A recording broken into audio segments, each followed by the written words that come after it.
दिल्ली चुनाव में बीजेपी 27 साल बाद जीती। 70 सीटों में से 48 सीटों पर कब्जा किया। आम आदमी पार्टी मात्र 22 सीटें जीत पाई। कांग्रेस लगातार तीसरी बार एक भी सीट नहीं जीती। कांग्रेस सिर्फ 3 सीटों पर जमानत बचा सकी। 67 सीटों पर कांग्रेस की जमानत जब्त हुई। बीजेपी को 45.51% वोट मिले, जबकि आम आदमी पार्टी को 43.55% वोट मिले। कांग्रेस को 6.35% वोट से करना पड़ा संतोष। दिल्ली में बीजेपी की धमाकेदार जीत पर पीएम मोदी का संबोधन आडंबर, अहंकार और अराजकता की हार बताया। कहा, दिल्ली वालों ने आपदा को बाहर कर दिया। पीएम मोदी ने राजनीति करने का तरीका समझाया। कहा, पॉलिटिक्स में झूठ और फरेब की कोई जगह नहीं। शॉर्टकट की राजनीति का दिल्ली में शॉर्ट सर्किट हुआ। पीएम मोदी ने किया ऐलान। कहा, विधानसभा के पहले सत्र में सीएजी की रिपोर्ट पेश की जाएगी। जिसने दिल्ली को लूटा है उसे लौटाना पड़ेगा। पीएम मोदी ने दिल्ली की जनता को भरोसा दिया। कहा, सबका साथ सबका विकास होगा। महिलाओं से किए वादे भी जरूर पूरे होंगे। आप संयोजक अरविंद केजरीवाल ने अपनी और अपनी पार्टी को हार को स्वीकार किया। बीजेपी को जीत की बधाई भी दी।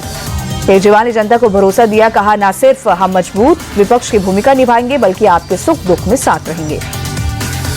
दिल्ली में कांग्रेस की हार पर बोले राहुल गांधी, जनादेश को हम स्वीकार करते हैं। प्रदूषण, महंगाई और भ्रष्टाचार के विरुद्ध लड़ाई जारी रहेगी।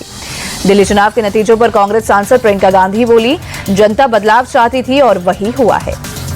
आम आदमी पार्टी की हार पर स्वाति मालीवाल ने तंज कसा। कहा, अहंकार रावण का भी नहीं बचा था। महिलाओं के साथ दुर्व्यवहार करने वालों को ईश्वर सजा देते हैं। केंद्रीय मंत्री नितिन गडकरी बोले, पीएम मोदी के नेतृत्व में दिल्ली की तस्वीर बदलेगी। विकास के कई काम होंगे। दिल्ली में बीजेपी की जीत पर सीएम योगी बोले, दिल्ली में खूब विकास के काम होंगे। लोगों को केंद्रीय योजनाओं का लाभ भी मिलेगा। महाराष्ट्र के सीएम देवेंद्र फडणवीस बोले, दिल्ली की जनता ने बीजेपी पर भरोसा जताया और केजरीवाल के झूठ को बेनकाब किया। उत्तराखंड के सीएम पुष्कर सिंह धामी बोले, दिल्ली की जनता ने डबल इंजन की सरकार को चुना। पीएम जो कहते हैं वो करते हैं। टीडीपी चीफ और आंध्र प्रदेश के सीएम चंद्रबाबू नायडू ने बीजेपी को दिल्ली में जीत पर बधाई दी। कहा, पीएम मोदी पीपल फर्स्ट की नीति पर काम कर सकते हैं। सपा सांसद रामगोपाल यादव बोले, जीत पर बीजेपी को ज्यादा खुश नहीं होना चाहिए। कांग्रेस ने बीजेपी को जिताया है और आपको हराया है।